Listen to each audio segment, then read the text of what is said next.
Hello, we're back.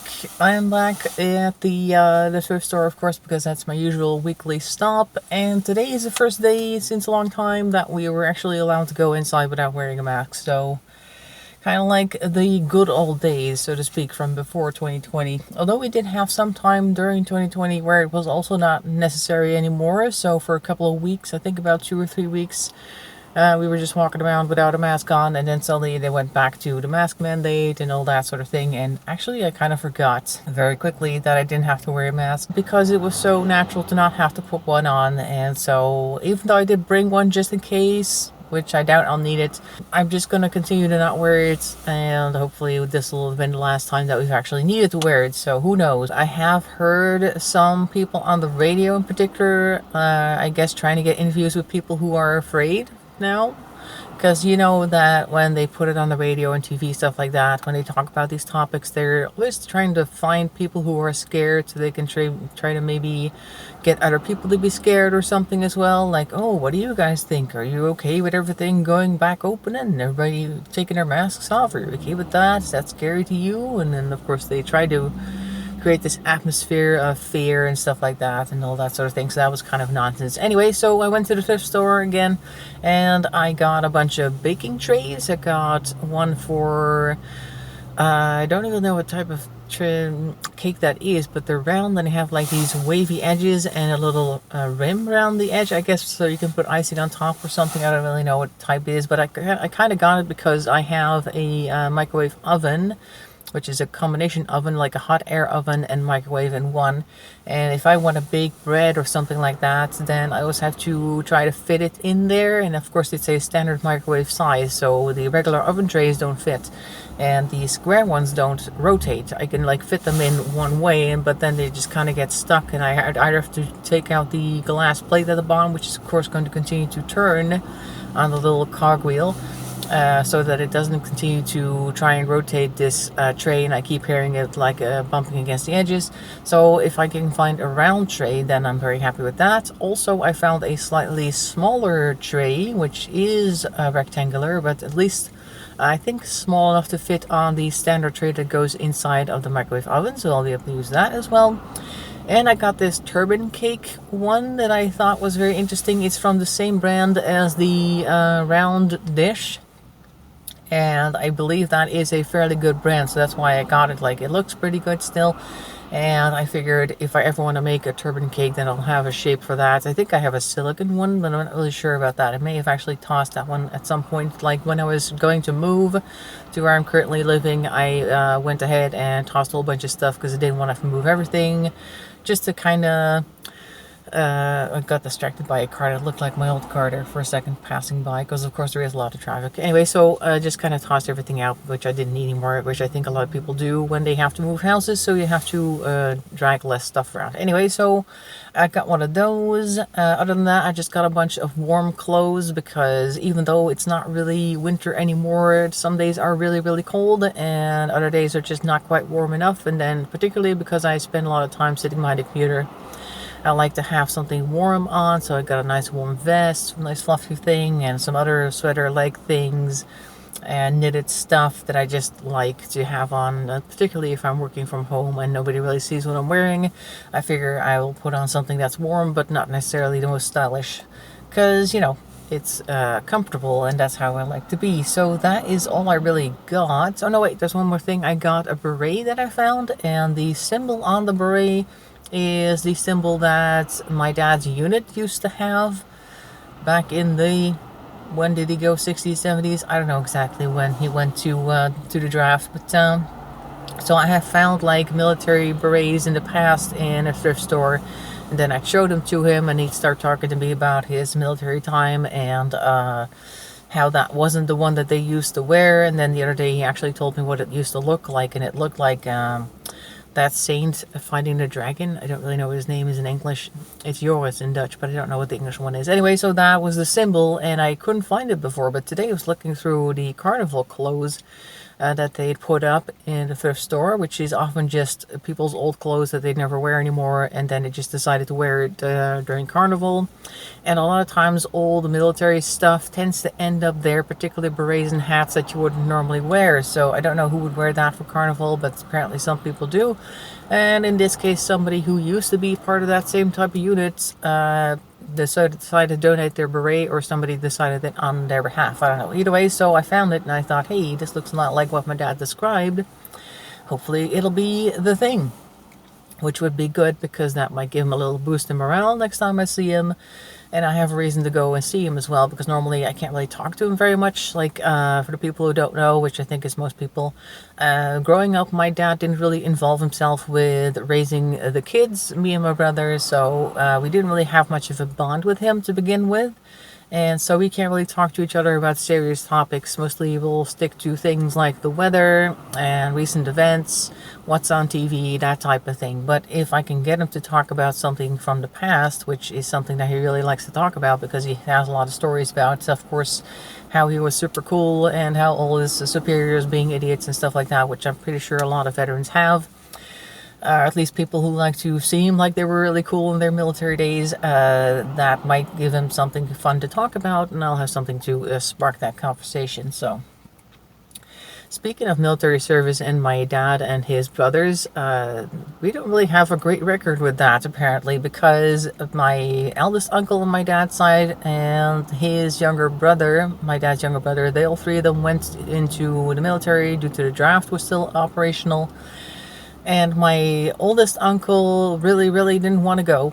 So he was like, after about a week or so of having been there in basic training and blah, blah, whatever they do, he went to one of his officers and he was like, this place sucks. How do I get out? And his officer's like, well, you're going to have to do something really crazy. So my uncle was like, immediately, like, what do I have to do? And so the guy was like, the officer said, well, you'd have to do something like, I don't know, attack a superior officer or something. And which he then did to that guy who was telling him that. So he got sent to the brig, my uncle, and then somehow he managed to escape from the brig in the military jail. He went back home to his mother's place. His parents had had a divorce, so he was at his mother's house. His father had moved out. And so whenever the MPs would come to look for him, he would run out the back door, and then of course his mother would be like, I haven't seen him. Why are you guys looking over here? He's not here, etc., until they went away. And then he'd come back into the house again, and he basically kept that up until his draft was over, because it was only for a couple months, like 6 months or something that the draft lasted. I don't know. Anyway, so that was my eldest uncle on my father's side, his draft story, and I believe my youngest uncle just went and did his thing. I'm not really sure, but my dad was not quite the same as his older brother, but also didn't really cooperate much either, because he didn't like it either.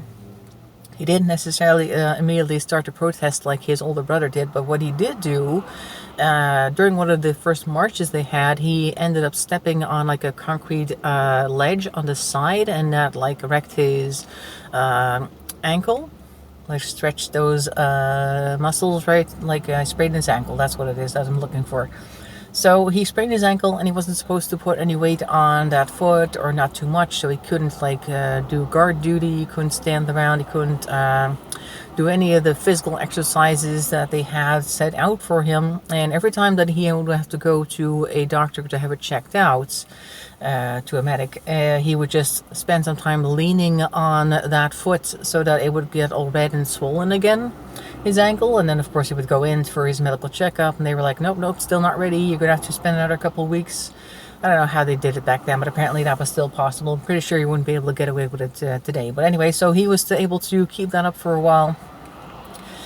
And then after a while of that, I think a couple of months later, they were like, okay, now we're going to have to actually to get you to do something, because there's a certain number of things that he needed to do before he was allowed to be released from draft, or within that period of time.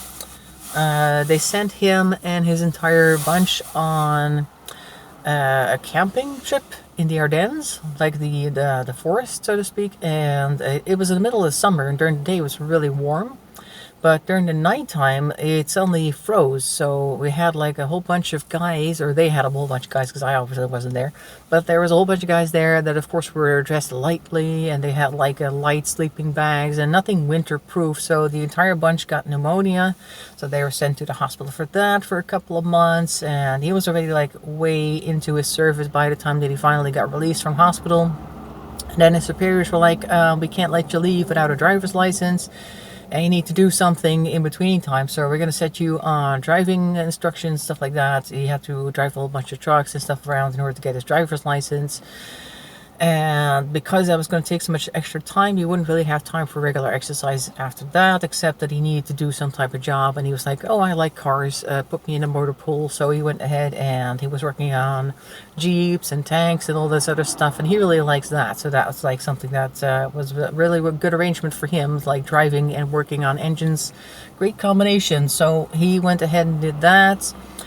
And then that was pretty much his entire service, because after that he was released back into the wild with his driver's license and some experience. He said that he did actually shoot some guns, but it wasn't in his military passport or something, whatever the documentation is called, because he hadn't officially taken part in the exercise. And of course it was difficult for him as well because he's left-handed, and a lot of these guns don't really work very well if you're left-handed, particularly the ones that like shoot the shells out the side, because then it's just right in your face and it's not super handy. At least those days didn't have left-handed guns. I don't know if they have them these days. I'm pretty sure they don't. Or if they do, then I just don't know they exist, because I'm not really like a gun person, so I don't really know what's out there. Anyway, so that was his military service. And like I said, his younger brother probably just did his thing, but I imagine that he was also fairly stubborn in his own way, because that's the entire family on that side is super stubborn and very, yeah, they know it best themselves. What is that word? I don't know. They're very stubborn in any case, so they probably had a great time as well. So that was their military service. By the time that my brother was old enough for the draft was actually just canceled, but my brother didn't want to go, so he did try out for it, but they turned him down for some reason, and so he didn't actually get to go. But now, of course, he plays a lot of war games because he was very much fascinated with it anyway, and I personally never wanted to be drafted because I don't like exercise. So kind of the same thing as my eldest uncle, I suppose, and my brother and my dad as well, because he also didn't really want to do the exercises, stuff like that. So we're a fairly lazy, stubborn family on that side. So that's the whole military story. So I'm going to present him with the beret and hope that that is indeed the symbol that was of his units. So we'll have something fun to talk about. And then we'll just see what happens from there. Probably I'll do that sometime next week. For now, though, I'm just going to go to the grocery store, do some shopping. Don't have to buy a whole lot, but I do want to get some stuff going anyway. I need more baking paper because I am trying to bake cloud bread, which I already made some yesterday, which kind of like just eggs and cream cheese and some baking powder. Not baking soda, but baking powder. And you take the egg whites and you add the baking powder to that, and you just beat the egg whites until it's super fluffy and everything, and the egg yolk you mix with the cream cheese. And then you bring the two of them together carefully, because the egg whites need to stay somewhat fluffy, because you want to make fluffy buns, because it actually doesn't rise much when you put it in the oven.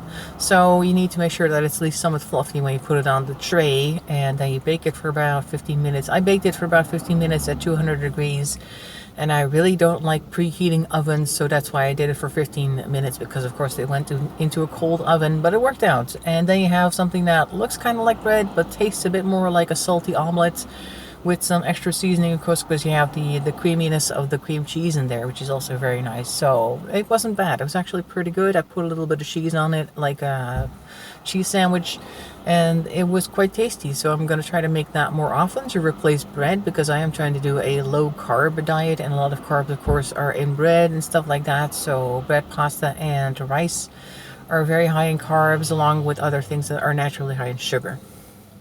So I'm going to go shop for that, for things that I can use for that, and I will see you later. Make sure to stay healthy, stay safe. Thanks for watching, and bye-bye for now.